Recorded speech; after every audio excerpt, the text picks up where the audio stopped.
뭘 봐? 배고파서 좀 가져가겠다는데 불만 있냐? 배가 고프셔서 그러신 거 다 압니다. 이건 드시면 속만 더 버리세요.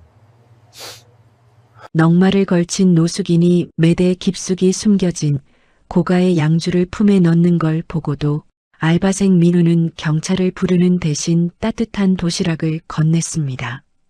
그 노숙인은 사실 외딸 서연이의 결혼을 막기 위해 변장한 대성그룹의 박 회장이었죠.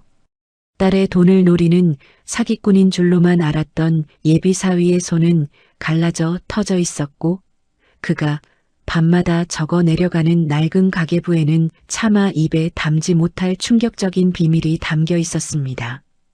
오만한 재벌 회장이 고작 1,000원짜리 몇 장에 무너져 내리며 편의점 바닥에서 오열하게 된 기막힌 사연. 이야기 시작 전에 구독과 좋아요 해주시면 더 흥미진진한 이야기로 찾아올게요. 오늘의 사연 지금 시작합니다. 대성그룹 집무실안은 금방이라도 폭발할 것 같은 긴장감이 감돌았습니다.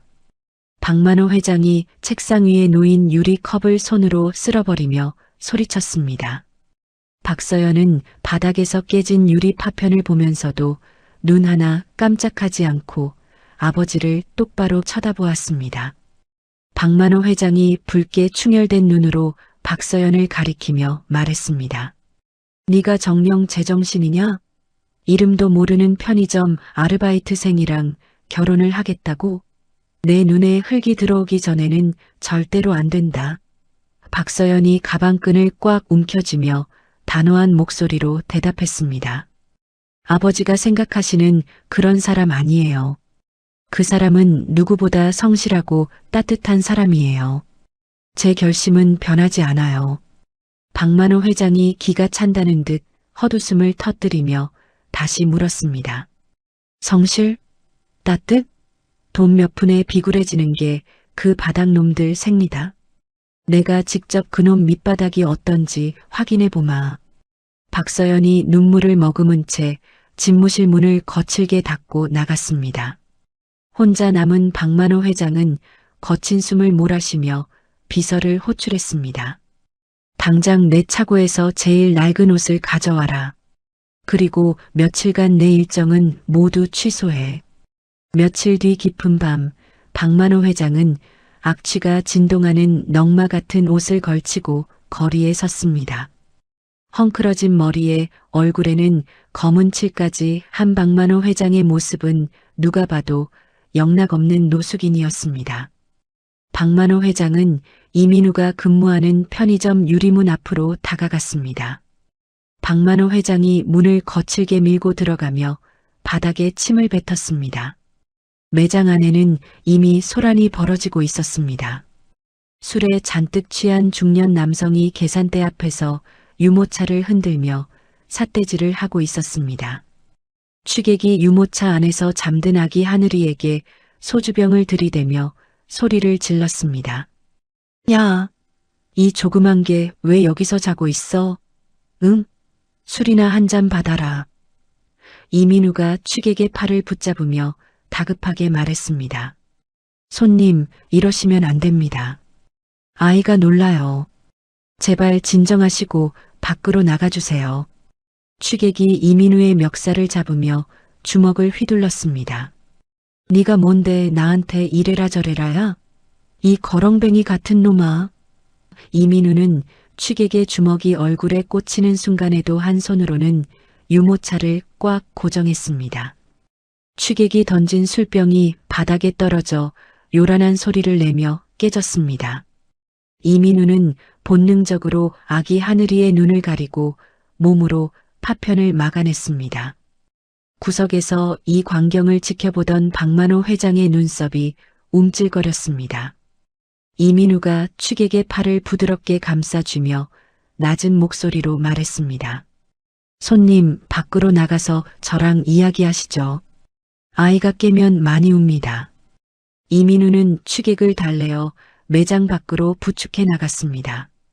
길가에 대기하던 택시 문을 열어 취객을 태우고는 택시비까지 대신 지불했습니다. 다시 매장으로 돌아온 이민우는 한숨을 내쉬며 바닥에 흩어진 유리 조각을 줍기 시작했습니다. 박만호 회장이 일부러 이민우의 옆을 지나치며 매대 깊숙이 숨겨진 고가의 양주병을 품 안에 넣었습니다. 이민우가 유리 조각을 줍다 말고 고개를 들어 박만호 회장을 바라보았습니다. 박만호 회장이 뻔뻔한 표정으로 이민우의 눈을 쏘아보며 말했습니다. 뭘 봐? 배고파서 좀 가져가겠다는데 불만 있냐? 이민우는 경찰에 신고하는 대신 박만호 회장의 떨리는 손을 살며시 잡았습니다. 이민우가 양주병을 조심스럽게 건네받아 제자리에 놓으며 말했습니다. 어르신, 배가 많이 고프셔서 그러신 거 다 압니다. 하지만 이건 드시면 속만 더 버리세요. 이민우는 온숙이 앞으로 가서 종이컵에 따뜻한 물을 가득 받아 박만호 회장의 튼 손에 쥐어주었습니다. 박만호 회장이 당황한 기색을 숨기며 물컵을 받아들었습니다. 이민우가 창고로 들어가더니 유통기간이 다 되어가는 도시락 2개를 꺼내왔습니다. 제 식사로 남겨둔 건데 괜찮으시면 저랑 같이 드시겠어요? 따뜻하게 데워왔습니다. 이민우가 정성스럽게 젓가락을 쪼개어 박만호 회장 앞에 놓아주었습니다. 박만호 회장은 도시락을 허겁지겁 먹는 척하며 매장 안을 예리하게 살폈습니다. 이민우는 박만호 회장이 밥을 먹는 동안 아기 하늘이의 기저귀를 갈아주었습니다. 이민우가 계산대 밑에서 낡은 가계부를 꺼내 무언가를 적어넣는 모습이 박만호 회장의 눈에 들어왔습니다. 박만호 회장이 고개를 내밀어 가계부를 훔쳐보며 물었습니다. 거기엔 뭘 그렇게 열심히 적는 건가? 젊은 사람이 꼼꼼하기도 하네. 이민우가 쑥스러운 듯 웃으며 가계부를 덮고 대답했습니다. 별거 아닙니다. 우리 하늘이 수술비 잔액을 적어두는 거예요. 조금만 더 모으면 됩니다. 박만호 회장은 이민우의 맑은 눈동자를 보며 묘한 기분에 휩싸였습니다. 새벽 공기가 점점 차가워지자 매장 안으로 한기가 스며들었습니다. 이민우가 창고에서 낡았지만 깨끗하게 세탁된 겨울 점퍼를 가져와 박만호 회장의 어깨에 덮어주었습니다. 박만호 회장이 깜짝 놀라며 점퍼를 밀어내려 했습니다. 이봐, 자네는 반소매 차림인데 이걸 나한테 주면 어떡하나? 난 괜찮으니까 자네가 입어. 이민우가 박만호 회장의 어깨를 꾹 누르며 점퍼 지퍼를 올려주었습니다. 저는 젊어서 괜찮습니다. 어르신 감기 걸리시면 큰일 나요. 그냥 덮고 계세요. 아침이 밝아오자 인근 상가 금은방 주인이 담배를 사러 매장 안으로 들어왔습니다. 금은방 주인이 코를 킁킁거리며 박만호 회장을 쳐다보고는 인상을 찌푸렸습니다. 금은방 주인이 매대 위에 돈을 던지며 이민우에게 소리쳤습니다. 야, 이민우. 아침부터 이 거지는 뭐야? 동네 분위기 다 흐리게. 당장 안 쫓아내고 뭐해? 이민우가 금은방 주인에게 정중히 머리를 숙이며 대답했습니다. 사장님, 이분은 제 귀한 손님이십니다. 손님에게 무례하게 말씀하지 말아주세요. 금은방 주인이 기가 막힌다는 듯 이민우를 쏘아보고는 매장을 나갔습니다. 이민우는 구석에서 자고 있던 박만호 회장이 깰까봐 발소리를 죽여가며 진열대를 정리했습니다. 교대 시간이 다가오자 이민우는 박만호 회장을 조심스럽게 흔들어 깨웠습니다. 이민우가 자신의 주머니에서 꼬깃꼬깃한 1,000원짜리 몇 장을 꺼내 박만호 회장의 손에 쥐어주었습니다. 어르신, 이거 얼마 안 되지만 가져가세요. 저 앞 골목으로 가시면 기자식당이 있는데 거기 백반이 아주 맛있습니다. 이민우가 약도까지 상세히 알려주며 박만호 회장을 배웅했습니다. 편의점을 나선 박만호 회장은 골목 어귀에 대기 중이던 최고급 승용차에 올라탔습니다. 승용차 안에서 비서가 건네준 수건으로 얼굴을 닦아내던 박만호 회장이 점퍼에 코를 가져다 대었습니다. 점퍼에서는 옅은 소독약 냄새와 아기 분유 냄새가 섞여났습니다. 박만호 회장이 창밖으로 멀어지는 편의점을 바라보며 생각에 잠겼습니다. 집무실로 돌아온 박만호 회장은 옷을 갈아입지도 않은 채 비서에게 말했습니다. 그놈 이름이 이민우라고 했지? 이민우에 대해 24시간 감시를 붙여라. 비서가 의아한 표정으로 박만호 회장을 쳐다보며 물었습니다. 회장님, 그 청년이 무슨 문제라도 일으켰습니까? 박만호 회장이 책상 위에 이민우가 준 1,000원짜리 지폐를 내려놓으며 대답했습니다. 그놈이 가식인지 진심인지 내 눈으로 끝까지 확인해야겠다. 일거수일투족을 하나도 빠짐없이 보고해. 박만호 회장의 눈빛에는 여전히 의심이 가득했지만 손은 이민우의 낡은 점퍼를 꼭 붙잡고 있었습니다. 대성그룹 본가 거실에는 무거운 침묵이 내려앉아 숨소리조차 크게 들릴 정도였습니다. 박만호 회장이 소파 등받이에 몸을 깊숙이 묻은 채 박서연을 서늘하게 노려보았습니다. 박만호 회장이 찻잔을 탁자에 거칠게 내려놓으며 입을 열었습니다. 서연아, 내가 그놈을 직접 보고 왔다. 거지에 넉마를 걸치고 있어도 사람 보는 눈은 안 변해. 그놈은 가망이 없다. 박서연이 주먹을 꽉 쥐고 부르르 떨며 소리쳤습니다. 아빠가 뭘 안다고 그러세요? 민우 씨는 아빠가 생각하는 그런 밑바닥 인생이 아니에요. 박만호 회장이 껄껄 웃으며 비웃음 섞인 어조로 대꾸했습니다. 밑바닥이 아니면 뭔가? 애까지 딸린 편의점 알바생이 우리 가문에 가당키나 하냐고 묻잖냐? 박서연이 눈물을 닦아내며 아버지를 향해 한 걸음 다가갔습니다. 민우 씨는 사고로 가족을 잃고 혼자서 아이를 키우는 사람이에요. 누구보다 책임감 있고 숭고한 사람이라고요. 1년 전 하늘이 구멍난 듯 폭우가 쏟아지던 여름날이었습니다. 박서연은 빗길에 구두굽이 부러지며 도로 한복판에 쓰러져 있었습니다. 그때 유모차에 비닐을 씌우고 배달을 하던 이민우가 박서연을 발견했습니다. 이민우가 빗물에 젖은 얼굴을 닦아낼 새도 없이 박서연에게 달려가 외쳤습니다. 괜찮아요? 어디 다친 데 없습니까? 제 손 잡으세요. 이민우는 미끄러운 빗길 위로 넘어진 박서연을 구하려다 가로등에 다리를 강하게 부딪혔습니다. 이민우가 신음소리를 참으며 박서연을 안전한 곳으로 옮기고는 젖은 옷을 털어주었습니다. 박서연이 이민우의 다리에서 흐르는 피를 보고 비명을 질렀습니다. 어머, 피가 나잖아요. 저 때문에 다치신 거예요? 이민우가 아픈 다리를 끌면서도 아이가 잠든 유모차를 확인하며 웃어 보였습니다. 나는 괜찮아요. 그쪽이 안 다쳐서 정말 다행입니다. 그날 이후 박서연은 매일 밤 편의점을 찾아가 이민우를 대신해 아기 하늘이를 돌보았습니다. 박서연은 화려한 호텔 파티보다 이민우와 편의점 파라솔 아래서 마시는 캔커피 한 잔이 더 소중했습니다. 박만호 회장이 박서연의 호소를 비웃듯 비서에게 서류 한 장을 건네받았습니다. 박만호 회장이 서류를 허공에 흔들며 차갑게 말했습니다. 이미 건물주에게 내용 증명을 보냈다. 미혼부 알바생 때문에 건물 이미지가 나빠지니 당장 해고하라고 말이야. 박서연이 경악하며 박만호 회장의 팔을 붙잡았습니다. 아빠, 어떻게 그런 비겁한 짓을 하실 수 있어요? 박만호 회장이 박서연의 손을 냉정하게 뿌리치며 집무실로 들어갔습니다.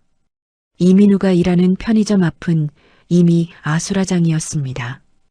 인근 상가 번영의 사람들이 편의점 유리창에 전단지를 붙이며 수군거렸습니다. 금은방 주인이 확성기를 들고 사람들에게 소리쳤습니다. 여러분, 이 사람 좀 보세요.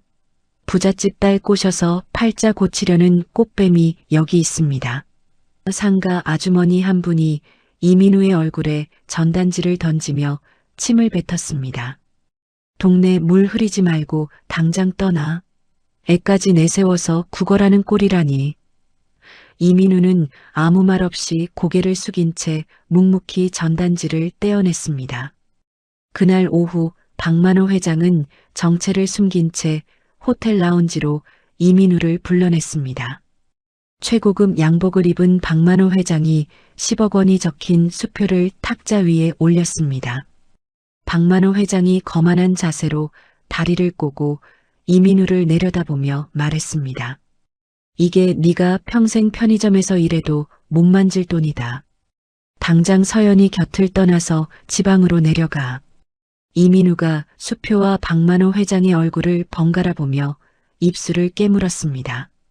박만호 회장이 이민우의 아픈 구석을 후벼 파듯 다시 말을 이었습니다.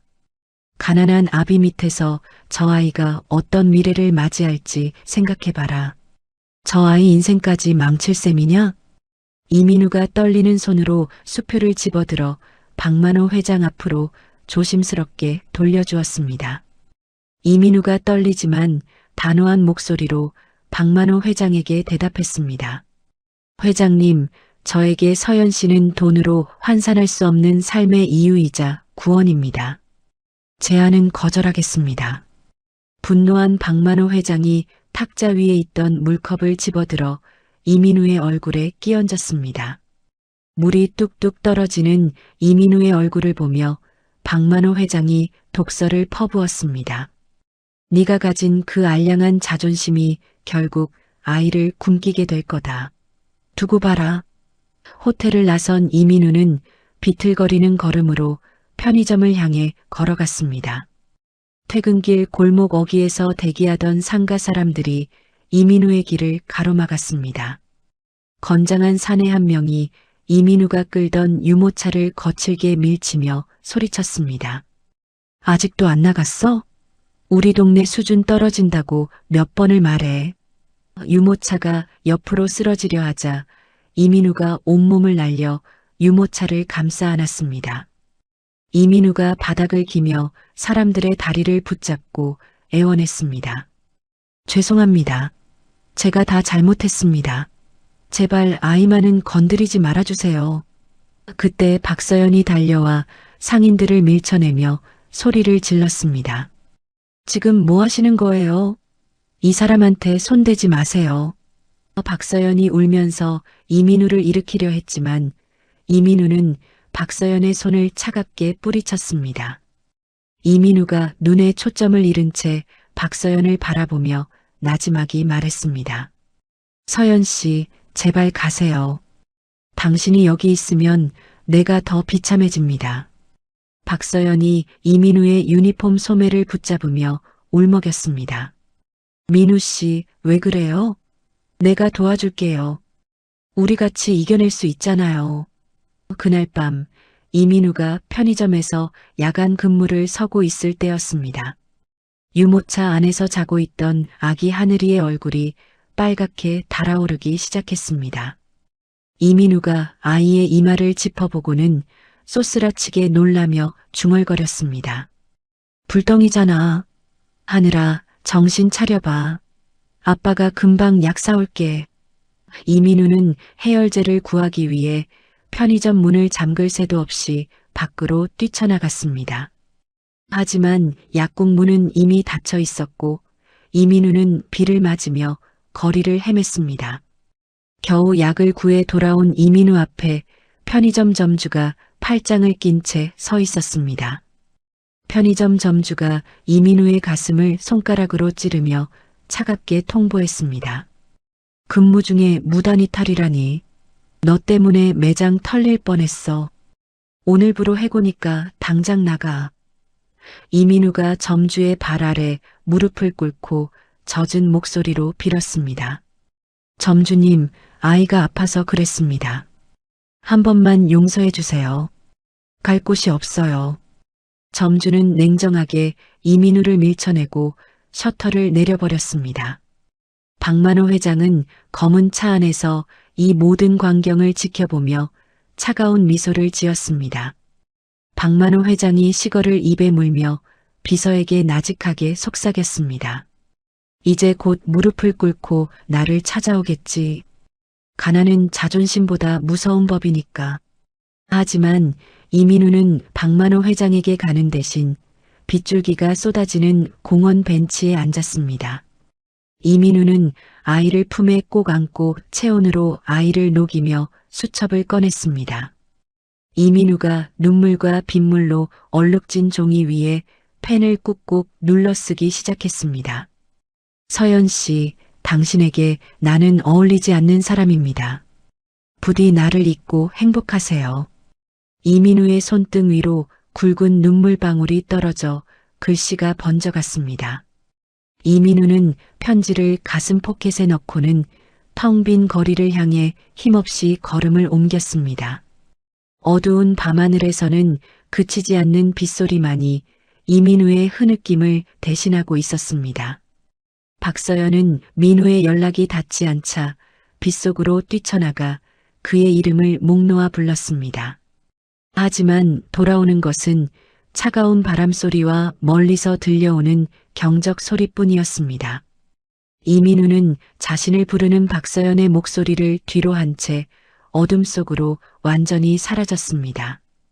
박만호 회장은 멀어지는 딸의 뒷모습을 보며 승리감에 젖어 고개를 끄덕였습니다. 그러나 박만호 회장은 알지 못했습니다. 이 시련이 이민우라는 청년을 더 단단하게 만들고 자신의 오만을 무너뜨릴 서막이라는 사실을 말입니다. 이민우는 빗물에 젖은 발을 끌며 낡은 자취방으로 돌아와 잠든 하늘이의 얼굴을 어루만졌습니다. 이민우의 눈빛에는 절망을 넘어선 무언가 단단한 결의가 서서히 차오르고 있었습니다. 박서연은 편의점 앞 텅 빈 파라솔 아래 주저앉아 이민우가 남긴 온기를 찾으며 오열했습니다. 세찬 비바람은 두 사람 사이의 거리를 더욱 멀게만 만들고 있었습니다. 이제 두 사람에게 남은 것은 서로에 대한 그리움과 박만호 회장이 쳐놓은 거대한 벽뿐이었습니다. 이민우는 새벽이 올 때까지 불 꺼진 방에서 하늘이를 아는 채 뜬 눈으로 밤을 지새웠습니다. 박만호 회장은 승리의 만찬을 즐기며 내일이면 모든 것이 제자리로 돌아올 것이라 확신했습니다. 하지만 운명의 수레바퀴는 박만호 회장의 예상과는 전혀 다른 방향으로 구르기 시작했습니다. 이민우의 과거라는 거대한 진실이 서서히 고개를 들고 있었기 때문입니다. 박서연은 아버지를 향한 원망을 가슴 깊이 새기며 민우를 찾기 위해 신발끈을 다시 묶었습니다. 이민우는 아이의 작은 손을 잡으며 다시는 누군가에게 무릎 꿇지 않겠노라 맹세했습니다.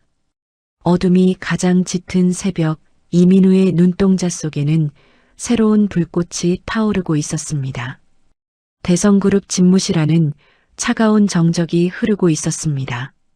박만호 회장이 돋보기를 고쳤으며 비서가 가져온 누런 서류 봉투를 뜯었습니다.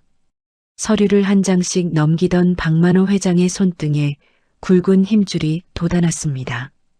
박만호 회장이 서류를 책상 위에 내팽개치며 비서에게 물었습니다. 이게 정말 사실인가?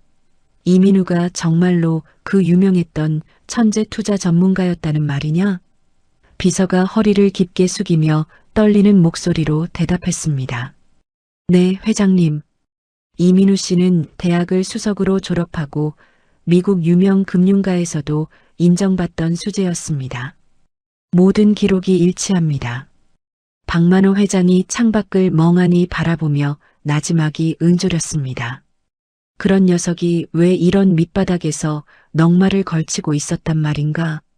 비서가 다시 서류 한 장을 펼쳐 박만호 회장 앞에 놓으며 말을 이었습니다. 1년 전이었습니다. 이민우 씨의 누나 부부가 탄 차량에 큰 화재가 났습니다. 이민우 씨는 불길 속으로 뛰어들어 조카인 하늘이를 구해냈지만 그 과정에서 다리를 크게 다쳤고 가족은 모두 잃었습니다. 박만호 회장이 마른 세수를 하며 떨리는 음성으로 다시 물었습니다. 재산은 어쩌고? 그 정도 실력가라면 모아둔 돈이 꽤 있었을 텐데. 비서가 안타까운 표정으로 입술을 달싹이며 설명했습니다. 매형의 도박 빚이 문제였습니다. 누나 부부의 사망보험금은 물론이고 이민우 씨의 전 재산까지 압류당했습니다. 조카를 고아원에 보내지 않으려고 자기 인생을 통째로 포기한 겁니다. 그 시각 이민우가 사는 낡은 자취방 앞에는 험악한 인상의 사내들이 들이닥쳤습니다. 이민우의 고모부가 앞장서서 대문을 발로 차며 소리를 질렀습니다. 이민우, 당장 안 나와? 좋은 말로 할 때 문 열어라. 이민우가 자다 깨어 유모차를 자기 몸 뒤로 숨기며 문을 열었습니다. 고모부가 이민우의 멱살을 잡고 방 안으로 밀치며 소리쳤습니다. 내 놈이 우리 집안 보험금을 다 가로챘다며? 돈도 없고 직장도 없는 놈이 애를 키우는 건 아동학대야. 옆에 있던 사채업자가 유모차를 발로 차며 낄낄거렸습니다. 이봐, 애는 우리가 좋은 곳으로 보내줄 테니 넌 서류에 도장이나 찍어. 이민우가 바닥을 기며 고모부의 바짓가랑이를 붙잡고 애원했습니다. 고모부님, 제발 이러지 마세요. 하늘이는 제 목숨입니다. 돈은 제가 어떻게든 갚을게요. 사채업자가 이민우의 등줄기를 밟으며 차갑게 말했습니다. 갚긴 뭘로 갚아? 내 다리라도 팔아서 갚을래? 당장 애 내놔. 소식을 듣고 달려온 박서연이 사채업자들을 밀쳐내며 소리쳤습니다. 당장 이 사람한테서 떨어지세요. 제가 돈 드릴게요. 얼마면 돼요? 박서연이 가방에서 수표 뭉치를 꺼내려 하자 이민우가 박서연의 손목을 낚아챘습니다. 이민우가 피 섞인 침을 뱉으며 박서연을 향해 싸늘하게 말했습니다. 서연 씨, 당장 여기서 나가. 당신이 끼어들 일이 아니야. 박서연이 눈물을 쏟으며 이민우의 얼굴을 만지려 했습니다. 민우 씨, 얼굴이 이게 뭐야? 제가 도와줄게요. 우리 아빠한테 말해서. 이민우가 박서연의 손을 거칠게 뿌리치며 대못을 박았습니다. 도와준다고? 너 같은 부잣집 딸한테는 이게 흥미진진한 연극 같겠지. 하지만 나한테는 지옥이야. 네가 있으면 내가 더 비참해진단 말이야. 박서연이 충격을 받은 듯 멍하니 서 있자 이민우가 다시 한번 소리쳤습니다. 제발 내 인생에서 사라져줘. 네가 나타나고 나서 내 삶이 더 엉망진창이 됐어. 꼴도 보기 싫으니까 가라고. 박만호 회장은 골목 어귀에 세워둔 차 안에서 이 광경을 묵묵히 지켜보았습니다. 박만호 회장의 눈시울이 붉어지며 손등이 가늘게 떨렸습니다. 내가 무슨 짓을 한 거냐? 박만호 회장이 차 문을 열려던 순간 비서의 휴대전화가 울렸습니다. 비서가 전화를 끊고 다급하게 박만호 회장에게 보고했습니다. 회장님, 큰일 났습니다. 이민우 씨 고모부가 회장님 비서실과 접촉했습니다. 조작된 증거를 넘기는 대가로 돈을 요구하고 있습니다. 박만호 회장이 주먹으로 차 시트를 내리치며 분노했습니다. 비서실 놈들이 감히 내 눈을 속이고 저런 인간 쓰레기랑 거래를 해? 당장 멈추게 해. 하지만 상황은 이미 박만호 회장의 통제를 벗어나 흐르고 있었습니다. 조작된 제보를 받은 경찰들이 들이닥쳐 이민우의 팔에 수갑을 채웠습니다. 이민우가 유치장으로 끌려가는 사이 고모부는 하늘이를 안고 검은 차에 올라탔습니다. 하늘이가 자지러지게 울며 이민우를 향해 손을 뻗었습니다. 아빠, 아빠. 이민우가 경찰차 유리창에 머리를 박으며 절규했습니다. 하늘아, 안 돼. 고모부, 제발 하늘이는 안 돼요. 사흘 뒤 증거 불충분으로 풀려난 이민우가 단칸방으로 돌아왔습니다. 방 안에는 주인이 사라진 텅 빈 유모차만이 덩그러니 놓여 있었습니다. 이민우는 바닥에 떨어진 하늘이의 작은 신발 한 짝을 가슴에 품었습니다. 이민우가 짐승 같은 울음소리를 내며 방바닥을 긁었습니다. 하늘아, 아빠가 미안해. 아빠가 못나서 미안해. 박서연이 다시 자취방을 찾아와 문을 두드렸지만 이민우는 응답하지 않았습니다. 박서연은 대성그룹 저택으로 돌아가 박만호 회장 앞에 무릎을 꿇었습니다. 아빠, 제발 도와주세요. 민우 씨가 죽을지도 몰라요. 하늘이 좀 찾아주세요. 박만호 회장이 고개를 돌리며 차갑게 대답했습니다. 이것 또한 그놈이 넘어야 할 산이다. 내가 도와주면 그놈은 영원히 내 밑에 살아야 해. 박서연이 바닥에 머리를 찌우며 통곡했습니다. 아빠는 정말 피도 눈물도 없으세요. 제가 평생 아빠를 원망하며 살길 바라시는 거예요? 이민우는 비틀거리는 몸을 이끌고 고모부의 비밀 아지트를 찾아냈습니다. 어두운 창고 안에서 고모부가 부하들과 술을 마시고 있었습니다. 이민우가 창고 문을 열고 들어가 고모부 앞에 무릎을 꿇었습니다. 하늘이 어디 있습니까?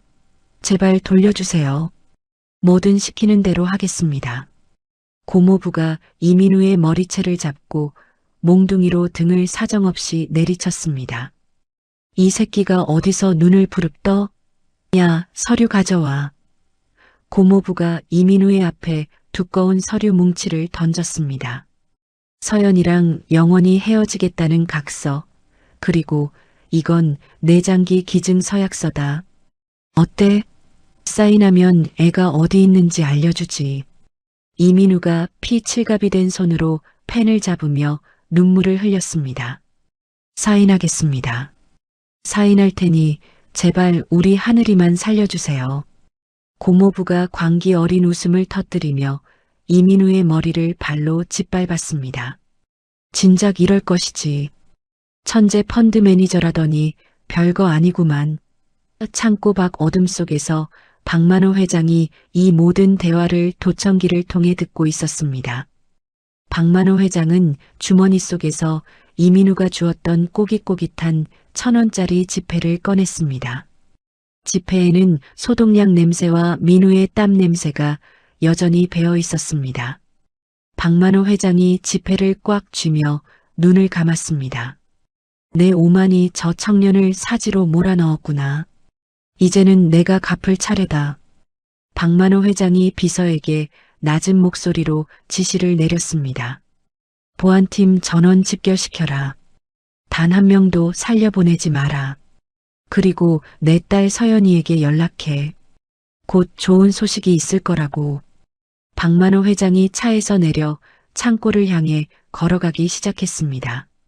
그의 발걸음은 그 어느 때보다 무겁고 비장했습니다.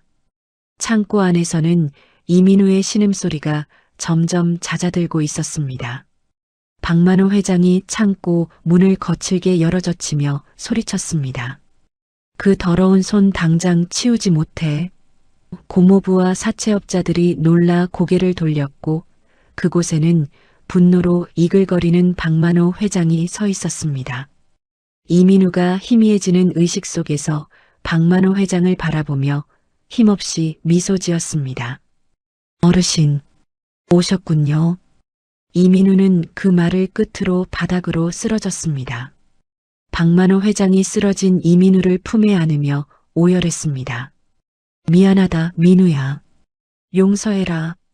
창고 밖으로는 수십 대의 차량 전조등이 어둠을 가르며 몰려오고 있었습니다. 비바람이 몰아치는 밤, 거대한 반격의 서막이 오르고 있었습니다. 박만호 회장의 눈빛은 이제 슬픔이 아닌 단죄의 불꽃으로 타오르고 있었습니다. 찬바람이 쌩쌩 부는 공원 벤치에 이민우가 초점 없는 눈으로 앉아 있었습니다. 그의 옆으로 넉마를 걸친 노인이 터벅터벅 걸어와 자리를 잡았습니다. 이민우는 옆에 앉은 노인이 며칠 전 편의점에서 만난 그 사람이라는 것을 알아채지 못했습니다. 이민우가 주머니에서 꼬깃꼬깃한 10,000원짜리 한 장과 편의점에서 챙겨온 단팥빵 하나를 노인에게 건네며 말했습니다. 어르신, 이거 얼마 안 되지만 가져가세요. 날이 많이 춥네요. 배고프실 텐데 이것도 좀 드시고요. 박만호 회장이 떨리는 손으로 빵을 받아들며 낮은 목소리로 물었습니다. 자네는 왜 이런 곳에 혼자 앉아 있나? 얼굴이 말이 아니구먼. 이민우가 힘없이 웃으며 먼 하늘을 바라보고 대답했습니다. 세상에서 가장 소중한 걸 잃어버렸거든요. 제 심장이 통째로 뽑혀나간 것 같아요. 박만호 회장이 빵을 만지작거리며 다시 물었습니다. 그게 무엇이기에 그렇게 슬퍼하나? 돈이라도 잃었나? 이민우가 고개를 저으며 젖은 목소리로 은조렸습니다. 돈이야 다시 벌면 그만이죠. 하지만 제 아이는 제 조카 하늘이는 돈으로 바꿀 수 없는 제 전부였습니다. 어르신은 저처럼 소중한 걸 절대로 잃지 마세요. 박만호 회장은 이민우의 텅 빈 눈동자에서 진실한 절망과 그 속에서도 잃지 않은 선의를 보았습니다. 박만호 회장이 이민우의 거친 손을 꽉 맞잡으며 힘주어 말했습니다. 자네, 포기하지 말게. 세상은 아직 자네 같은 사람을 버릴 만큼 야박하지 않아. 그 순간 검은색 정장을 입은 사내들이 어둠을 뚫고 벤치 앞으로 달려왔습니다. 보안팀 팀장이 아기 하늘이를 품에 안고 박만호 회장 앞에 멈춰 섰습니다. 회장님, 지시하신 대로 아이를 안전하게 구조했습니다. 고모부 일당은 모두 제압했습니다. 이민우가 쏘스라치게 놀라며 자리에서 벌떡 일어났습니다. 이민우는 보안팀 팀장의 품에서 울고 있는 하늘이를 발견하고 비명을 지르듯 외쳤습니다. 하늘아, 하늘아, 정말 내 새끼 맞아? 아빠가 여기 있어. 이민우는 하늘이를 건네받아 품에 꼭 껴안고 바닥에 주저앉아 통곡했습니다. 살아있어줘서 고맙다, 하늘아. 아빠가 미안해. 정말 미안해. 박만호 회장은 그 모습을 지켜보다가 몰래 눈물을 훔치며 비서에게 지시했습니다. 당장 이 청년과 아이를 집으로 옮겨라. 대한민국에서 제일 까는 의사들을 다 불러 모아. 대성그룹 박만호 회장의 대저택 침실에서 이민우가 눈을 떴습니다. 그의 다리에는 정교한 보호대가 채워져 있었고 옆 침대에는 하늘이가 곤히 잠들어 있었습니다. 박만호 회장이 고급 실크 가운을 입고 침대 곁으로 다가와 물었습니다. 몸은 좀 어떤가? 다리 통증이 심할 텐데 주사는 맞았네. 이민우가 당황하며 침대에서 내려오려다 박만호 회장의 얼굴을 보고 멈칫했습니다. 어르신? 아니, 그 편의점이 어떻게 된 겁니까? 박만호 회장이 침대 옆 의자에 앉으며 고개를 깊게 숙였습니다. 내가 자네를 시험했네. 자네의 도덕성, 자네의 부성애, 그리고 자네의 진심을 말이야. 내 오만이 자네에게 너무 큰 상처를 줬어. 진심으로 사과하네. 이민우 군. 이민우가 떨리는 목소리로 박만호 회장을 바라보며 물었습니다. 회장님이었습니까? 저를 그토록 비참하게 만드셨던 분이 바로 어르신이었나요? 박만호 회장이 이민우의 손을 다시 잡으며 간절하게 말했습니다. 죽을 죄를 지었네. 자니가 건네준 그 1,000원짜리 몇 장이 내 심장을 찔렀어. 내가 치러야 할 빚이 너무 많네. 제발 나를 용서해주게. 다음 날 아침 대저택 정원에는 편의점 인근 상가 상인들이 줄줄이 소집되었습니다. 금은방 주인이 겁에 질린 표정으로 박만호 회장 앞에 무릎을 꿇으며 빌었습니다. 회장님, 살려주세요. 저희는 그저 그 청년이 누군지 몰라서 그랬습니다. 박만호 회장이 대형 화면을 켜며 상인들에게 차갑게 말했습니다. 이 영상 속에 담긴 자네들의 악행을 보게 죄 없는 청년을 모함하고 아이를 위협한 대가가 얼마나 큰지 이제 알게 될 거야. 이민우가 휠체어를 타고 정원으로 나오자 상인들이 일제히 머리를 땅에 박았습니다. 상가 아주머니 한 분이 울면서 이민우의 다리를 붙잡고 소리쳤습니다. 민우 씨, 우리가 잘못했어. 제발 한 번만 용서해줘. 우리 집 식구들이 길거리에 나앉게 생겼어. 이민우가 상인들을 묵묵히 바라보다가 박만호 회장에게 조용히 말했습니다. 회장님, 이분들도 생계가 급해서 그러셨을 겁니다. 사죄를 받았으니 이제 그만 보내주세요. 박만호 회장이 놀란 눈으로 이민우를 쳐다보며 물었습니다. 자네 정말 괜찮겠나? 이들이 자네에게 준 상처가 적지 않을 텐데. 이민우가 옅은 미소를 지으며 대답했습니다. 미움은 미움을 낳을 뿐이잖아요. 저는 이제 행복해지고 싶습니다. 박서연이 문을 박차고 들어와 이민우를 껴안으며 울먹였습니다. 민우 씨, 무사해서 정말 다행이야. 아빠가 도와주셨다면서? 정말 꿈만 같아. 이민우가 박서연의 눈물을 닦아주며 다정하게 말했습니다. 서연 씨, 걱정 끼쳐서 미안해. 이제는 어디 안 갈게. 우리 같이 있자. 박만호 회장이 그 모습을 흐뭇하게 바라보며 헛기침을 하고 입을 열었습니다. 민우군, 내가 이번에 새로 설립할 사회공헌재단의 이사장을 맡아주게. 자네가 가진 실력과 그 따뜻한 인성을 세상을 위해 써줬으면 하네. 이민우가 깜짝 놀라며 박만호 회장에게 물었습니다. 제가 그런 큰 자리를 감당할 수 있을까요? 저는 그저 평범한 아빠일 뿐입니다. 박만호 회장이 이민우의 어깨를 툭 치며 호탕하게 웃었습니다. 평범한 아빠가 세상을 바꾸는 법이지. 자네는 이미 그 자격을 증명했네. 이건 내 부탁이야. 이민우는 박만호 회장의 진심을 확인하고는 결연한 표정으로 고개를 끄덕였습니다. 이민우는 비서가 가져온 검은색 정장을 입고 거울 앞에 섰습니다. 편의점 유니폼 대신 정장을 입은 이민우의 모습은 과거 월가를 누비던 천재의 풍모를 되찾은 듯 했습니다. 그 사이 대성그룹 법무팀은 이민우의 고모부와 사채업자들을 구속 기소했습니다. 고모부가 유치장 창살을 잡으며 비서에게 소리쳤습니다. 나 이민우 고모부야. 당장 이민우 불러와. 이놈이 어디서 은혜도 모르고. 비서가 차가운 눈빛으로 고모부를 내려다보며 대답했습니다.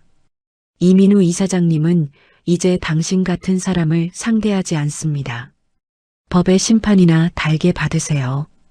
이민우는 박서연의 손을 잡고 저택 테라스로 나와 노을을 바라보았습니다.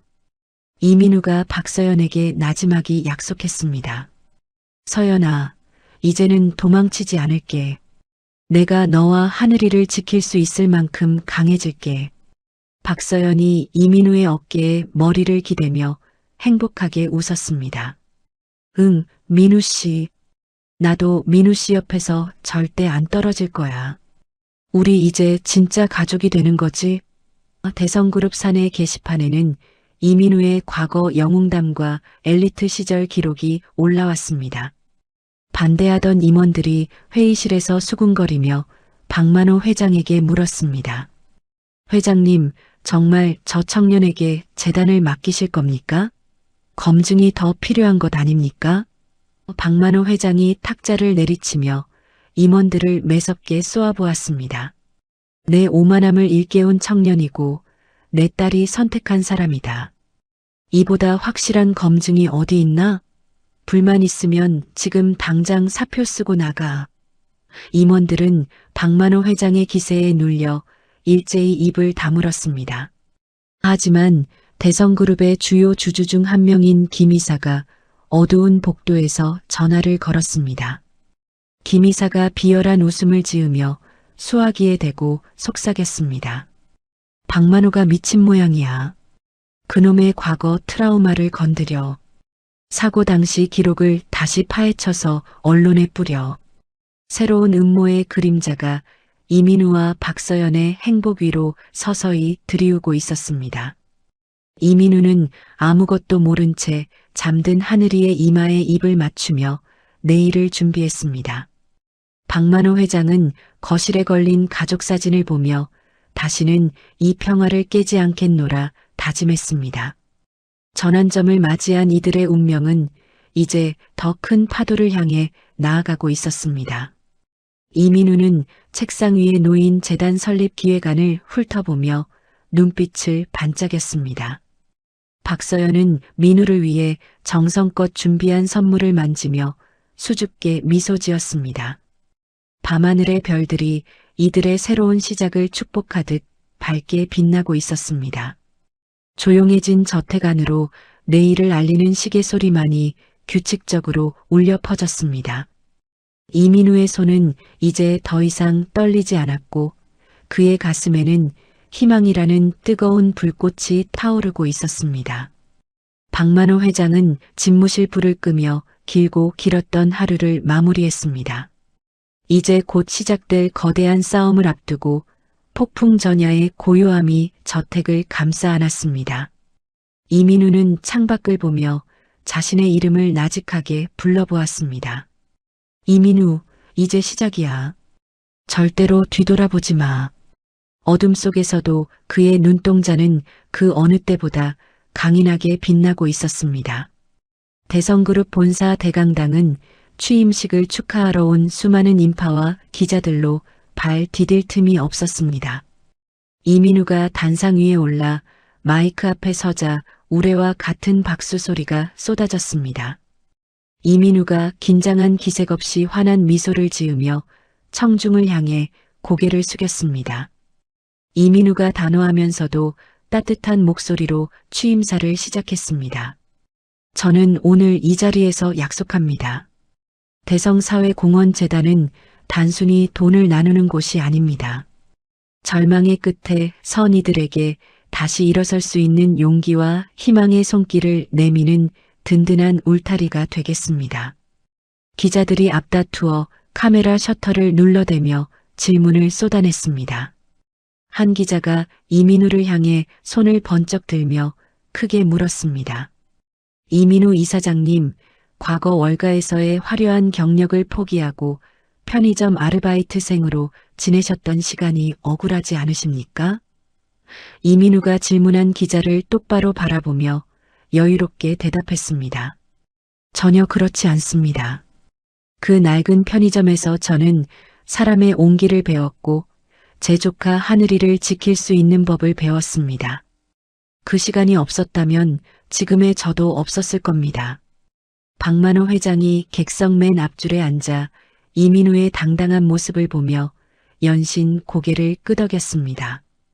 옆자리에 앉은 박서연이 박만호 회장의 손을 꼭 잡으며 작게 속삭였습니다. 아빠, 민우 씨 정말 멋있죠? 저 사람 정말 대단한 사람이에요. 박만호 회장이 박서연의 손을 맞잡으며 호탕하게 대답했습니다. 그래, 내 사위 후보가 저 정도는 돼야지.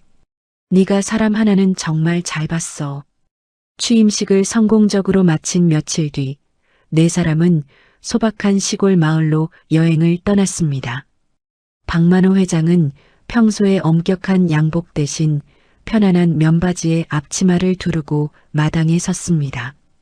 박만호 회장이 석쇠 위에서 지글거리는 고기를 뒤집으며 이민우에게 소리쳤습니다. 이봐, 민우군. 이리 와서 좀 보게. 고기는 이렇게 센 불에 한 번에 확 뒤집어야 육즙이 안 빠지는 거야. 자네는 공부만 해서 이런 건 잘 모르지? 이민우가 상추가 담긴 바구니를 들고 박만호 회장 곁으로 다가와 웃으며 말했습니다.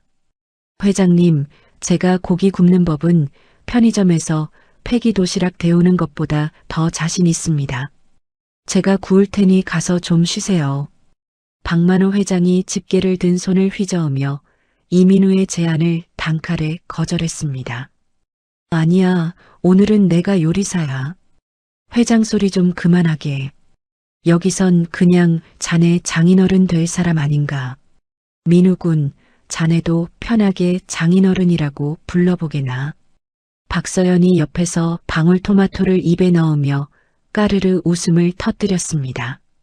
아빠, 아직 결혼도 안 했는데 벌써 장인어른이라니요. 민우 씨가 얼마나 부담스럽겠어요. 박만호 회장이 짐짓 엄한 표정을 지으며 박서연을 바라보았습니다. 부담은 무슨 부담이야? 민우군, 자네 내 사위 안 할 건가? 대답 한번 시원하게 해보게. 이민우가 박서연을 지그시 바라보다가 박만호 회장을 향해 듬직하게 대답했습니다. 장인어른, 제가 서연이와 하늘이를 평생 책임지겠습니다. 믿어주셔서 정말 감사합니다. 박만호 회장이 이민우의 어깨를 툭 치며 호탕하게 웃었습니다. 좋아, 아주 좋아. 대답 한번 시원하구먼. 자, 이제 다 익었으니 어서 먹자고. 식사를 마친 뒤 노을이 붉게 물든 강변 산책로를 이민우와 박서연이 단둘이 걸었습니다. 이민우가 주머니에서 작은 상자를 꺼내며 박서연의 앞을 가로막고 섰습니다. 이민우가 떨리는 손으로 상자를 열어 반짝이는 반지를 꺼내며 박서연에게 말했습니다. 서연아, 내가 가진 게 아무것도 없던 시절에도 너는 내 옆을 지켜줬어. 이 반지는 내가 밤새도록 직접 디자인하고 세공을 맡긴 거야. 세상에 딱 하나밖에 없는 반지야. 박서연이 감격한 듯 입술을 파르르 떨며 이민우의 손을 잡았습니다. 민우 씨, 이거 정말 예뻐요. 당신이 직접 만든 거라니까 더 소중하게 느껴져요. 이민우가 박서연의 손가락에 반지를 조심스럽게 끼워주며 진심 어린 목소리로 청혼했습니다. 나랑 결혼해 줄래? 너와 하늘이가 내 인생의 가장 큰 축복이야. 평생 너희를 지키는 나무가 될게. 박서연이 눈물을 흘리며 이민우의 품에 안겨 대답했습니다. 응, 민우 씨. 나도 당신이랑 하늘이랑 행복하게 살고 싶어. 우리 절대 헤어지지 말자. 두 사람은 붉은 노을 아래서 서로의 사랑을 확인하며 달콤한 입맞춤을 나누었습니다. 숙소로 돌아오자 이제 제법 말을 배우기 시작한 아기 하늘이가 박만호 회장의 무릎 위에 앉아 있었습니다. 하늘이가 박만호 회장의 볼을 만지작거리며 옹알이 섞인 목소리로 불렀습니다. 아버지, 아버지, 이거 먹어. 하늘이가 내민 과자 부스러기를 박만호 회장이 맛있게 받아먹으며 말했습니다. 아이고, 우리 하늘이가 할아버지를 챙겨주네. 그래, 할아버지가 다 먹어주마. 박만호 회장이 하늘이를 번쩍 들어 올려 비행기를 태워주며 아이처럼 웃었습니다. 이민우가 그 모습을 보며 박서연에게 흐뭇한 목소리로 말했습니다. 회장님께서 저렇게 아이를 좋아하실 줄은 정말 몰랐어. 정말 인자한 할아버지 모습이야. 박서연이 박만호 회장의 웃음소리를 들으며 고개를 끄덕였습니다. 아빠도 그동안 외로우셨던 거야. 우리 가족이 모이니까 저렇게 좋아하시잖아. 민우 씨 덕분이야. 박만호 회장이 하늘이를 품에 안고 이민우 부부에게 다가와 선포했습니다. 민우군, 내가 결심했네. 다음 주 주주총회에서 자네를 대성그룹 후계자 교육 명단에 정식으로 올릴 거야. 이제 대성그룹은 사람 냄새 나는 기업으로 바뀌어야 하네. 다음 날 아침 이민우와 박서연의 결혼 소식이 모든 일간지 일면을 장식했습니다. 현대판 신데렐라 맨의 탄생, 대성그룹 박만호 회장의 파격적 사위 선택이라는 제목이 눈길을 끌었습니다. 인터넷 게시판에는 두 사람을 응원하는 국민들의 댓글이 수만 개씩 달렸습니다. 이민우는 첫 월급을 타자마자 백화점에 들러 선물을 준비했습니다. 이민우가 박만호 회장에게 정성스럽게 포장된 구두 상자를 내밀며 말했습니다. 장인어른, 이건 제가 고른 수제화입니다. 발이 편하셔야 그룹을 더 힘차게 이끄실 것 같아서 준비했습니다. 박만호 회장이 구두를 신어보며 감동한 표정으로 대답했습니다. 자네, 내 발 사이즈는 어떻게 알았나? 딱 맞네. 평생 신은 구두 중에 제일 편하구먼. 이민우가 이어 박서연에게 낡았지만 깨끗하게 수선된 목걸이를 건네주었습니다. 서연아, 이건 우리 누나가 남긴 유일한 유품이야. 가장 소중한 사람에게 주고 싶었어. 박서연이 목걸이를 목에 걸며 눈시울을 붉혔습니다. 고마워요, 민우 씨. 누나의 마음까지 내가 잘 간직할게요. 정말 행복해요. 저녁이 되자 대성그룹 저택 정원에서는 하늘이의 두 번째 생일 파티가 열렸습니다. 화려한 전구들이 정원을 밝히고 가까운 지인들만이 모여 축하 노래를 불렀습니다. 이민우가 거실 한 구석에 놓인 누나 부부의 영정사진 앞에 술을 한 잔 올렸습니다. 이민우가 사진 속 누나를 바라보며 나지막이 보고했습니다. 누나, 하늘이 정말 예쁘게 잘 크고 있어. 이제 좋은 할아버지랑 엄마도 생겼어. 그러니까 거기서 편히 쉬어. 내가 하늘이 훌륭하게 키울게. 박서연이 이민우의 곁으로 다가와 어깨를 다독이며 말했습니다. 누나분도 하늘에서 기뻐하실 거예요. 우리가 하늘이를 세상에서 제일 행복한 아이로 만들어요.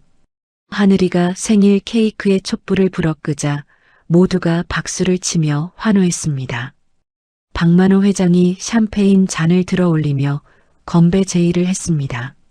내 인생에서 가장 잘한 일은 그날 밤 넉마를 걸치고 편의점에 간 일이야. 우리 가족의 행복을 위하여. 모두가 잔을 부딪히며 웃음꽃을 피우는 그 순간 저택 대문이 거칠게 열렸습니다. 검은 양복을 입은 괴한들이 법원 영장처럼 보이는 서류를 들고 정원으로 들이닥쳤습니다. 그들 뒤에서 민우의 과거 라이벌이었던 정 실장이 비열한 웃음을 지으며 걸어왔습니다.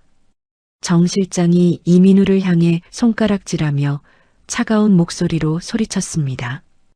이민우 이사장, 당신을 주가 조작 및 업무상 횡령 혐의로 긴급 체포합니다. 순순히 따르시지. 축제 분위기였던 정원은 순식간에 아수라장으로 변하고 하늘이가 무서워 울음을 터뜨렸습니다. 박서연이 이민우의 앞을 가로막으며 정 실장에게 소리쳤습니다. 이게 무슨 짓이에요? 당장 여기서 나가세요. 우리 민우 씨가 그럴 리 없단 말이에요. 이민우가 박서연을 뒤로 물러나게 하며 정 실장을 매서운 눈빛으로 노려보았습니다. 이민우가 흔들림 없는 목소리로 정 실장에게 대꾸했습니다. 가짜 영장으로 사람을 겁박하려 들다니 여전하시군요. 하지만 이제 나는 예전의 이민우가 아닙니다. 내 가족을 건드린 대가는 톡톡히 치르게 될 겁니다. 박만호 회장이 자리에서 일어나 지팡이로 바닥을 강하게 내리치며 호령했습니다. 감히 내 집 마당에서 행패를 부려? 정 실장, 내 배우가 누군지 내가 모를 줄 아나? 보안팀, 당장 이놈들을 끌어내. 행복의 정점에서 다시 찾아온 것은 폭풍우 앞에 박만호 회장과 이민우는 서로의 눈빛을 주고받았습니다. 박만호 회장이 이민우의 어깨를 꽉 쥐며 비장한 표정으로 말했습니다. 걱정 말게, 민우군.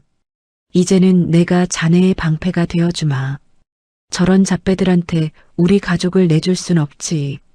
어둠 속에서 몰려온 괴한들과 대성그룹 보안팀 사이에 팽팽한 긴장감이 감돌았습니다. 하늘이의 울음소리가 정원에 가득 퍼지는 가운데 이민우의 주먹에 힘이 잔뜩 들어갔습니다. 이민우는 사랑하는 가족을 지키기 위해 다시 한번 거친 싸움터로 나갈 준비를 마쳤습니다. 밤 공기는 차가웠지만 이들의 가슴 속에 타오르는 가족에는 그 무엇보다 뜨거웠습니다. 박만호 회장의 눈에서는 불꽃이 튀었고 이민우는 정 실장의 멱살을 잡기 위해 한 걸음 내디뎠습니다. 행복을 시기하는 자들의 추악한 음모가 밝혀지는 순간 진정한 반격이 시작되고 있었습니다. 이른 아침부터 대성그룹 본사 정문 앞은 취재진과 시위대로 아수라장이었습니다. 박만호 회장이 거실 소파에 앉아 텔레비전 뉴스 화면을 보며 주먹으로 탁자를 내리쳤습니다. 앵커가 심각한 표정으로 원고를 읽으며 이민우의 사진을 화면에 띄웠습니다. 대성사회공헌재단의 이민우 이사장이 과거 외국 금융가 시절 고객의 자금을 유용해 비자금을 조성했다는 의혹이 제기되었습니다. 대성그룹의 주가는 개장과 동시에 수직 낙하하고 있습니다. 박만호 회장이 거친 숨을 몰아쉬며 비서에게 소리쳤습니다. 이게 어떻게 된 일이야? 당장 정 실장을 불러와. 그놈이 배우라는 게 확실해. 비서가 식은땀을 흘리며 박만호 회장 앞에 고개를 숙였습니다. 회장님, 지금 검찰 수사관들이 대문 앞에 도착했습니다. 압수수색 영장을 들고 왔습니다. 박서연이 아기 하늘이를 품에 안고 계단을 뛰어내려오며 울먹였습니다. 아빠, 이게 다 무슨 일이에요? 민우 씨가 그럴 리 없잖아요. 누가 이런 거짓말을 퍼뜨리는 거죠? 박만호 회장이 박서연의 어깨를 다독이려 했지만 검은 정장을 입은 수사관들이 거실로 들이닥쳤습니다. 수사관 한 명이 이민우의 앞을 가로막으며 차갑게 말했습니다. 이민우 이사장님, 자금 유용 및 횡령 혐의로 긴급 체포합니다. 조사실로 가시죠. 이민우가 박서연을 안심시키려는 듯 억지로 미소를 지으며 대답했습니다. 서연아, 걱정하지 마. 내가 하지 않은 일이니까 금방 밝혀질 거야. 하늘이 잘 돌보고 있어. 박서연이 이민우의 소매를 붙잡으며 목 놓아 울었습니다. 안 돼요. 민우 씨를 어디로 데려가는 거예요? 가지 마요, 제발. 이민우는 수사관들에게 이끌려 차가운 호송차에 올라탔습니다. 이민우가 떠난 뒤 박만호 회장의 저택은 수사관들이 서랍을 뒤지고 서류를 박스에 담는 소리로 가득 찼습니다. 박서연은 거실 한 구석에 주저앉아 하늘이를 꼭 껴안고 흐느꼈습니다. 차디찬 취조실 안에서 이민우가 강한 조명 아래 앉아 있었습니다. 과거 동료였던 검사가 서류 뭉치를 탁자 위에 던지며 이민우를 압박했습니다. 이민우, 네가 월가에서 쓰던 차명 계좌가 발견됐어. 이 돈들이 다 어디서 난 건지 설명해보지. 이민우가 검사를 똑바로 노려보며 단호한 목소리로 대답했습니다. 그 계좌는 제가 만든 게 아닙니다. 누군가 제 명의를 도용해서 만든 가짜예요. 당신도 잘 알 텐데요. 검사가 비열한 웃음을 지으며 이민우의 얼굴 앞으로 다가왔습니다. 증거가 이렇게 확실한데 아직도 발뺌이야?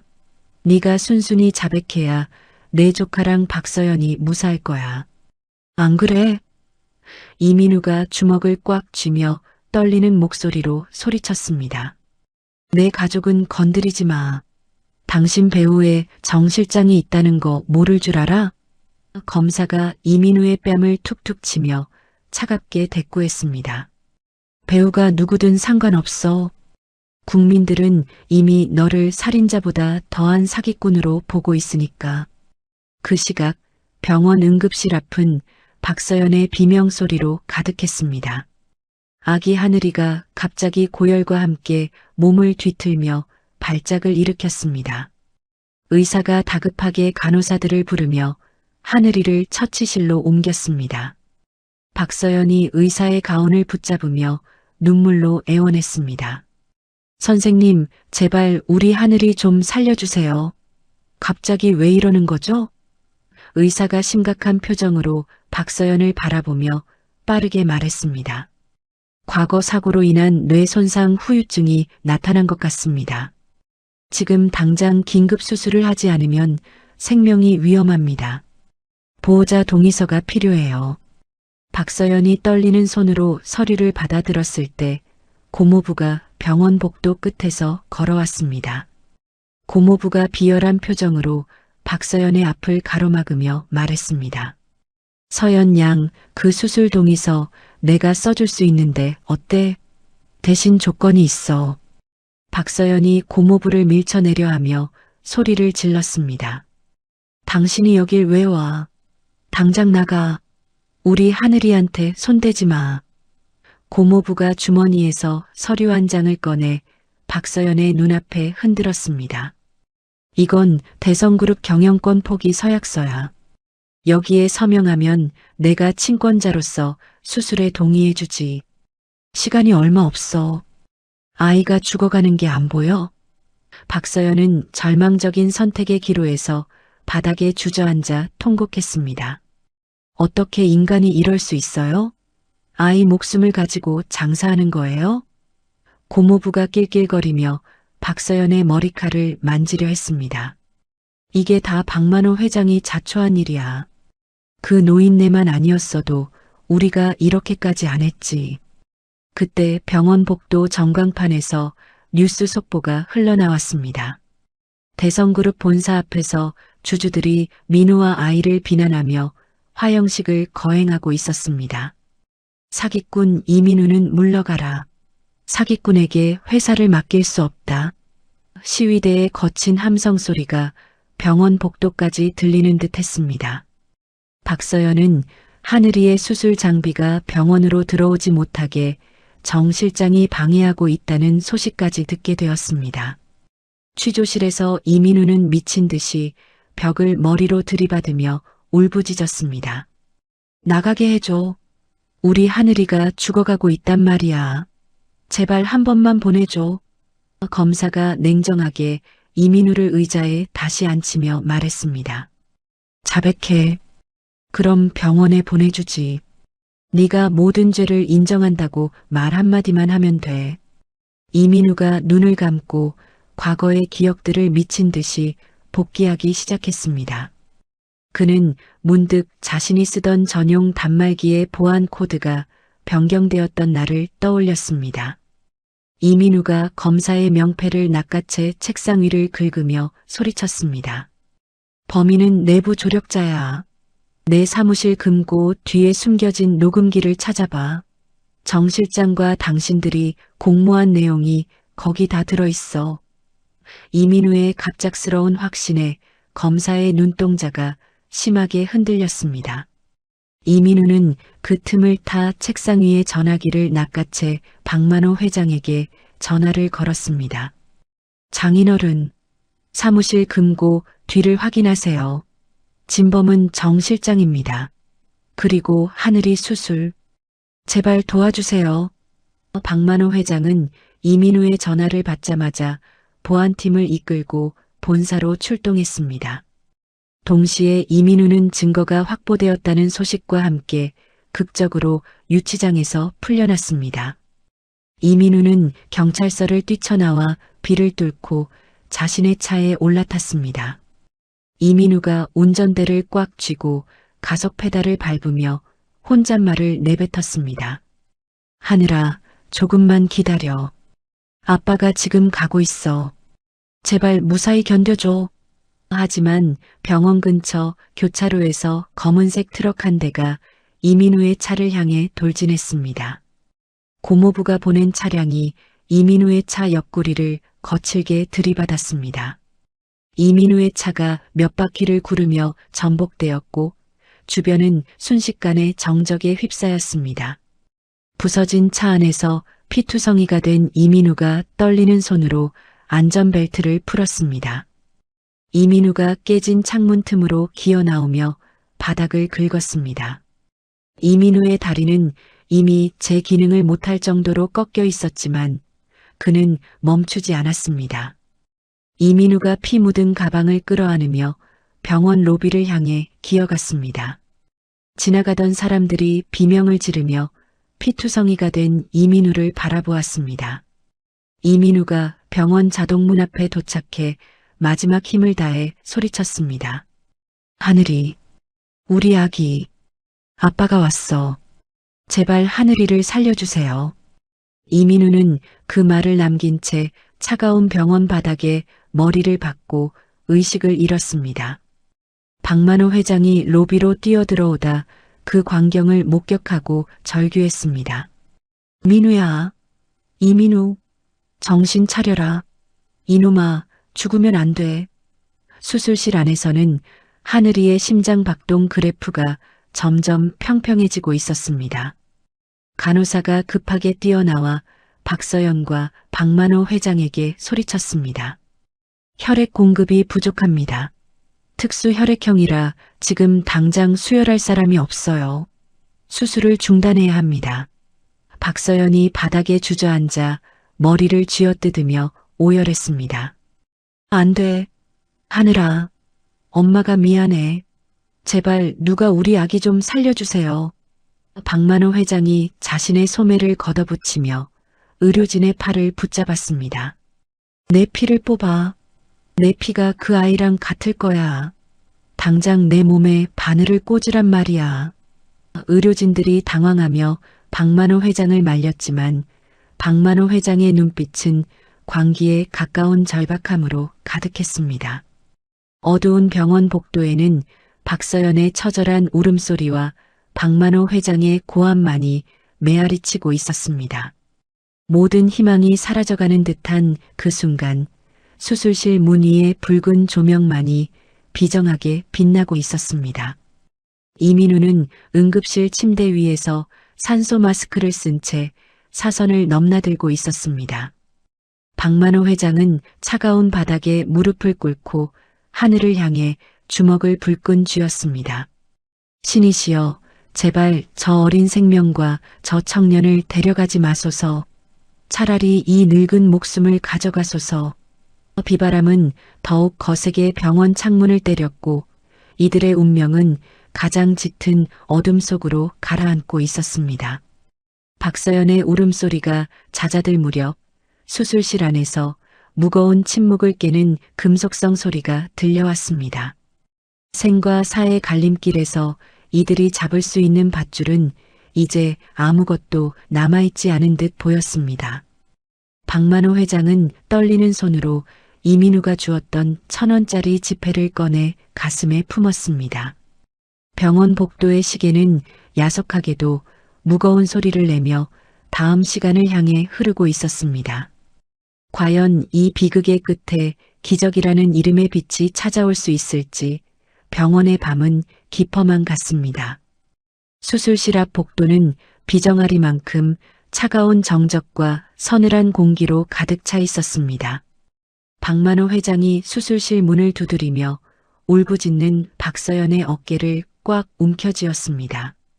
박만호 회장이 수술복을 입고 나온 의사의 앞을 가로막으며 벼락같이 소리쳤습니다. 피가 모자라다니 그게 무슨 소리야. 이 커다란 병원에 피 한 봉지가 없단 말인가. 의사가 당황하여 마스크를 내리고 식은 땀을 닦으며 대답했습니다. 회장님, 아이의 혈액형이 워낙 희귀한 유형이라 그렇습니다. 지금 전국 병원에 수혈팩을 요청했지만 폭우 때문에 운송이 늦어지고 있어요. 이대로라면 10분도 못 버팁니다. 박만호 회장이 자신의 양복 소매를 거칠게 걷어올리며 의사에게 팔을 내밀었습니다. 내 피를 뽑아. 내 혈액형이 그 아이랑 똑같아. 당장 바늘을 꽂으란 말이야. 의사가 깜짝 놀라 박만호 회장의 눈을 똑바로 쳐다보며 말했습니다. 회장님, 연세가 있으셔서 대량 수혈은 위험합니다. 자칫하면 회장님 심장에 무리가 갈 수 있어요. 박만호 회장이 의사의 멱살을 잡고 흔들며 눈에 핏발을 세우고 외쳤습니다. 내 심장이 멈춰도 좋으니 그 아이부터 살려. 저 청년이 자기 목숨 걸고 지킨 아이야. 내가 죽어서라도 저 아이는 살려내야 한단 말이다. 박서연이 아버지를 말리며 울먹이는 목소리로 소리쳤습니다. 아빠 안 돼요. 아빠까지 잘못되면 저는 어떻게 하라고요. 박만호 회장이 박서연의 손을 뿌리치며 단호하게 대답했습니다. 서연아, 이건 아빠가 저 청년에게 진 빚을 갚을 유일한 기회다. 내가 저 청년의 인생을 망칠 뻔했어. 제발 아빠를 막지 마라. 결국 박만호 회장은 수혈실 침대에 누웠고 굵은 바늘이 그의 마른 팔에 꽂혔습니다. 박만호 회장의 붉은 피가 투명한 관을 타고 나와 수술실 안으로 빠르게 흘러 들어갔습니다. 박만호 회장이 가쁜 숨을 몰아쉬면서도 수술실 조명을 응시하며 혼잣말을 했습니다. 하늘아, 조금만 버텨라. 할아버지가 미안하다. 정말 미안해. 1시간 같은 1분이 흐르고 마침내 수술실 문이 열리며 의사가 밝은 표정으로 나왔습니다. 회장님, 기적입니다. 수혈이 적절한 타이밍에 이루어져서 아이의 고비가 넘어갔습니다. 이제 안심하셔도 됩니다. 박만호 회장이 그 말을 듣자마자 긴장이 풀린 듯 깊은 안도의 한숨을 내쉬며 눈을 감았습니다. 사흘 뒤 중환자실 유리창 너머로 박만호 회장이 이민우를 바라보았습니다. 온몸에 붕대를 감고 산소 마스크를 쓴 이민우는 여전히 의식을 찾지 못하고 있었습니다. 박만호 회장이 떨리는 손으로 유리창을 만지며 곁에 선 박서연에게 물었습니다. 민우는 아직도 소식이 없느냐? 의사들은 뭐라고 해? 박서연이 눈물을 닦아내며 힘없는 목소리로 대답했습니다. 수술은 잘 끝났는데 충격이 너무 커서 스스로 깨어나기를 기다려야 한대요.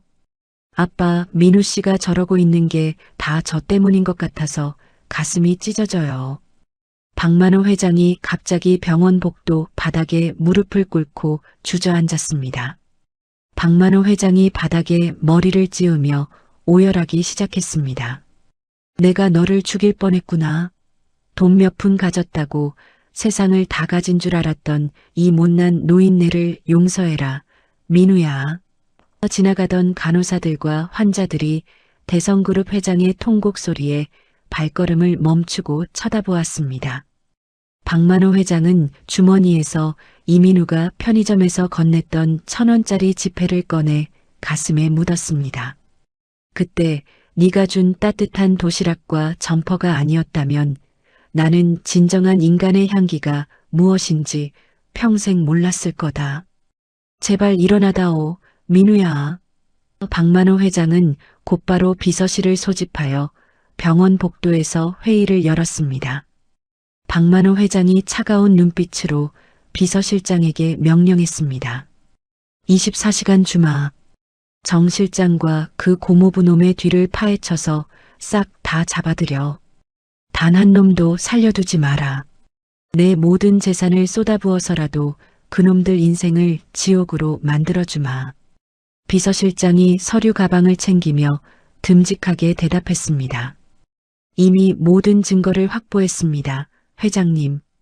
정 실장이 검찰과 결탁한 정황도 잡아냈습니다. 오늘 밤 안에 일망타진하겠습니다. 실제로 그날 밤 정 실장의 은신처와 고모부의 아지트에는 경찰과 보안팀이 들이닥쳤습니다. 정 실장이 수갑이 채워진 채 끌려가며 비명을 질렀습니다. 박만호, 네가 감히 나를 버려? 내가 가진 비밀이 얼마나 많은데. 비서실장이 정 실장의 입을 막으며 차갑게 말했습니다. 당신의 비밀보다 회장님의 분노가 훨씬 더 크다는 걸 이제야 알게 되겠군요. 감옥에서 평생 반성하시죠. 기적은 다음 날 아침에 찾아왔습니다. 이민우가 손가락을 미세하게 움직이더니 천천히 눈을 떴습니다. 옆 침대에 누워 잠든 아기 하늘이를 발견한 이민우가 쉰 목소리로 불렀습니다.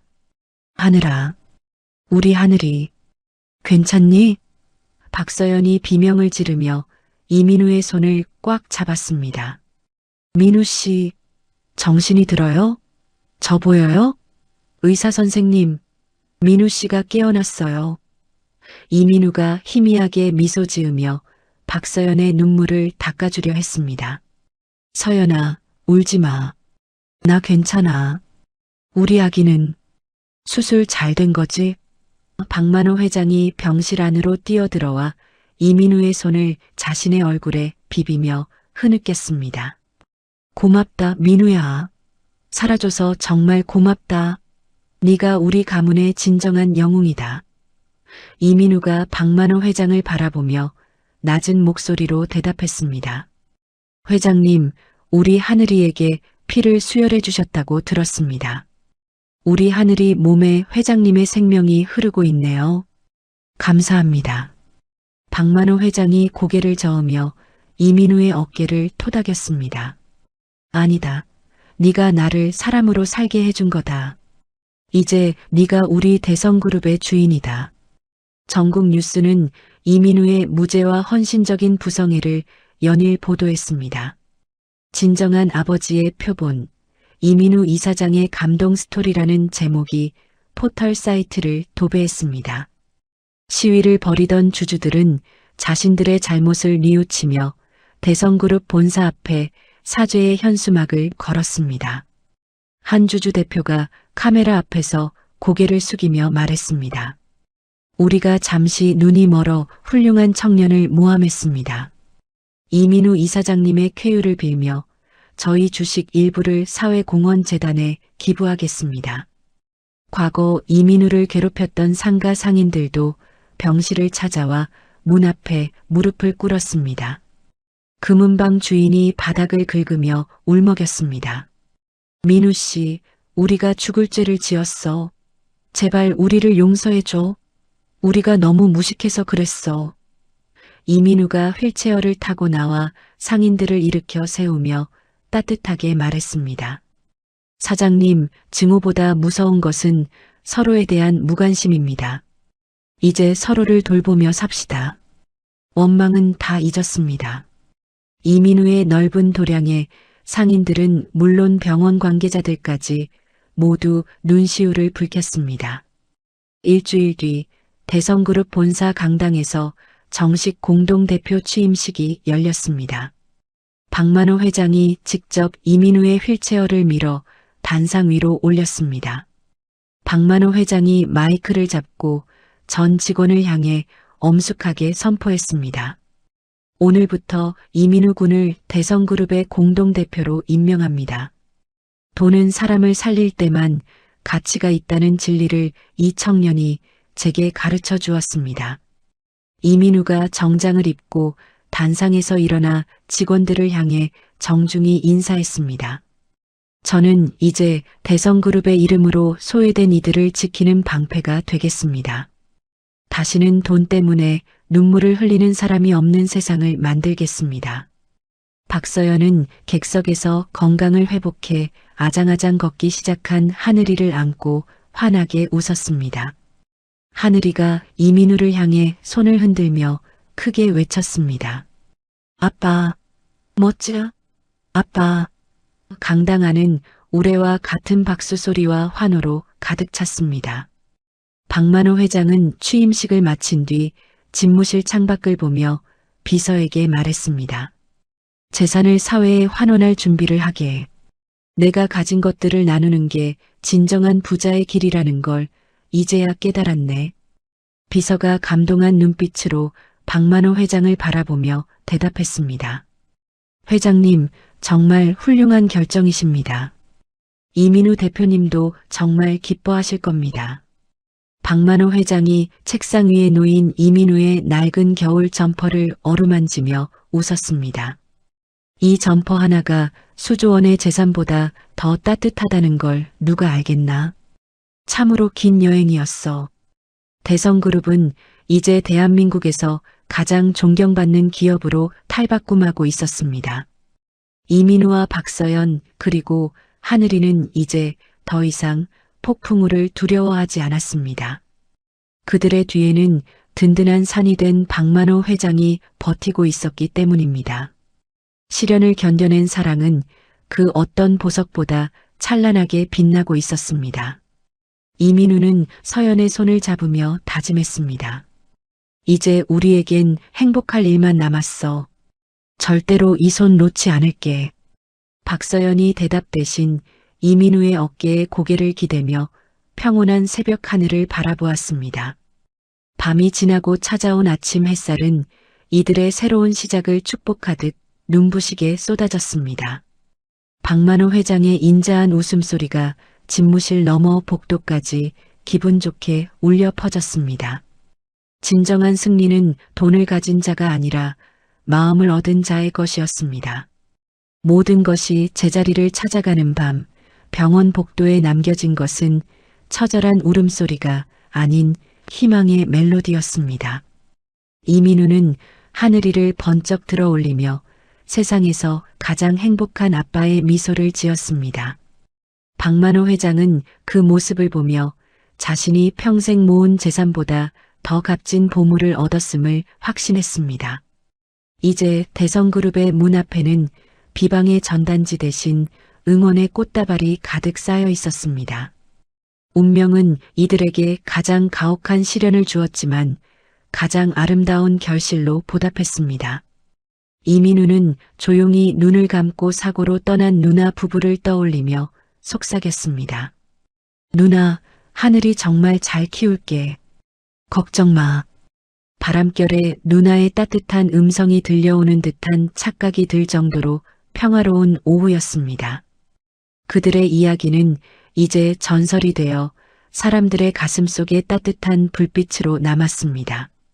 선선한 가을바람이 불어오는 오후, 도심 한복판의 작은 공원이 들썩이기 시작했습니다. 그곳은 1년 전 이민우가 고된 야간 근무를 마치고 지친 몸을 뉘던 낡은 편의점 앞이었습니다. 화려한 호텔 예식장 대신 선택한 이 소박한 장소에는 수천 명의 시민이 모여 두 사람을 축복했습니다. 이민우가 턱시도 주머니에서 무언가를 꺼내 행커치프 대신 꽂으며 거울을 보았습니다.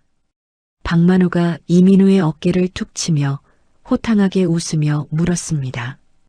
이보게 민우, 그 꼬깃꼬깃한 1,000원짜리 지폐를 아직도 가지고 있었나? 오늘처럼 기쁜 날에 어울리지 않게 말이야. 이민우가 지폐를 조심스럽게 어루만지며 박만호에게 대답했습니다. 장인어른, 이 지폐는 저에게 가장 큰 훈장입니다. 제가 가장 힘들 때 장인어른을 만났던 그 소중한 기억을 평생 잊지 않으려고요. 박서연이 하얀 웨딩드레스 자락을 잡고 다가와 이민우의 팔짱을 끼며 말했습니다. 민우 씨, 그 지폐 덕분에 우리가 이렇게 가족이 된 거잖아요. 아빠도 속으로는 정말 뿌듯해하고 계실 거예요. 박만호가 쑥스러운 듯 헛기침을 하며 이민우와 박서연의 손을 꽉 맞잡았습니다. 그래, 서연이 말이 맞다. 내 평생 수조원의 계약서에 도장을 찍었지만 저 1,000원짜리 지폐만큼 가치 있는 거래는 없었어. 결혼식이 시작되자 박만호가 주례석 대신 마이크 앞에 섰습니다. 박만호가 눈시울을 붉히며 하객들을 향해 짧지만 묵직한 목소리로 말했습니다. 긴 말하지 않겠습니다. 제 인생의 가장 어두운 밤에 제게 따뜻한 물 한 잔을 건네준 이 청년을 제 아들로 맞이하게 되어 정말 영광입니다. 고맙다, 내 아들아. 하객들이 일제히 일어나 기립박수를 보내며 두 사람의 앞날을 축복했습니다. 이민우가 박서연의 손을 잡고 행진하며 시민들에게 일일이 눈을 맞추고 인사했습니다. 이민우가 곁에서 걷는 박서연에게 나지막이 속삭였습니다. 서연아, 우리 이제 정말 행복해지자. 네가 내 옆에 있어서 나는 세상에서 가장 부유한 사람이야. 박서연이 이민우의 품에 머리를 기대며 행복한 미소를 지으며 대답했습니다. 응, 민우 씨, 나도 당신과 하늘이만 있으면 더 바랄 게 없어. 우리 사랑 변치 말자. 결혼식 후 이민우는 대성그룹 공동대표로서 첫 번째 공식 사업을 발표했습니다. 이민우가 본사 대강당에서 수많은 편의점 점주들 앞에서 기획안을 설명하며 말했습니다. 여러분, 편의점은 이제 단순한 매장이 아닙니다. 전국 1만 개의 편의점을 거점으로 삼아 위기 가정 긴급 지원 시스템을 구축하겠습니다. 배고픈 아이들, 갈 곳 없는 노인들이 언제든 문을 두드릴 수 있는 사랑방이 되어 주십시오. 한편 박만호는 경영 일선에서 물러나 파격적인 은퇴 생활을 시작했습니다. 박만호가 예전 이민우가 일하던 그 낡은 편의점을 인수해 직접 앞치마를 두르고 매대에 섰습니다. 과거 이민우를 멸시했던 금은방 주인이 쑥스러운 표정으로 편의점 문을 열고 들어왔습니다. 금은방 주인이 박만호에게 비타민 음료 한 박스를 건네며 대답했습니다. 점장님, 아니 회장님, 오늘도 고생 많으십니다. 저 오늘 야간 방범대 활동 나가는데 같이 가시겠습니까? 박만호가 환하게 웃으며 금은방 주인의 어깨를 두드렸습니다. 좋지. 이 동네 치안은 우리 손으로 지켜야지. 저기 매대에 있는 빵 좀 챙겨가세. 대원들 출출할 텐데 말이야. 편의점 카운터 옆에는 거지 회장님과 천사 알바생이라는 제목의 빛바랜 사진 한 장이 소중하게 걸려 있었습니다. 노을이 지는 한강변을 이민우와 박서연이 손을 잡고 산책했습니다. 박서연이 시원한 강바람을 맞으며 이민우의 어깨에 고개를 기대고 물었습니다. 민우 씨, 지금 무슨 생각해? 표정이 너무 편안해 보여서 좋아. 이민우가 박서연의 손을 더 꽉 잡으며 강물에 비친 노을을 바라보며 대답했습니다. 비바람을 견뎌낸 나무가 더 깊은 뿌리를 내린다는 말을 생각하고 있었어. 우리 사랑이 꼭 그런 것 같아서. 박서연이 고개를 끄덕이며 이민우의 허리를 감싸 안고 나지막이 말했습니다. 맞아. 우리가 겪은 시련들이 이제는 단단한 뿌리가 됐어. 어떤 폭풍이 와도 이제 우리 가족은 흔들리지 않을 거야. 두 사람은 지는 해를 배경으로 서로를 깊게 포옹하며 영원한 사랑을 약속했습니다. 편의점의 따스한 노란 불빛이 어두운 밤거리를 환하게 비추며 사람들의 발길을 인도했습니다. 그 불빛은 절망에 빠진 누군가에게는 희망의 등대였고 외로운 이에게는 따뜻한 위로의 손길이었습니다. 박만호가 편의점 셔터를 내리며 이민우의 어깨를 감싸쥐고 집으로 향했습니다. 멀어지는 가족의 뒷모습 위로 행복한 웃음소리가 밤 공기를 타고 멀리 멀리 퍼져나갔습니다. 길고 길었던 시련의 터널을 지나 그들은 마침내 진정한 행복의 종착역에 도착했습니다. 사람의 향기가 가난을 이기고 오만을 무너뜨린 위대한 승리의 기록이었습니다. 따뜻한 불빛이 꺼지지 않는 한 이들의 전설은 계속될 것입니다.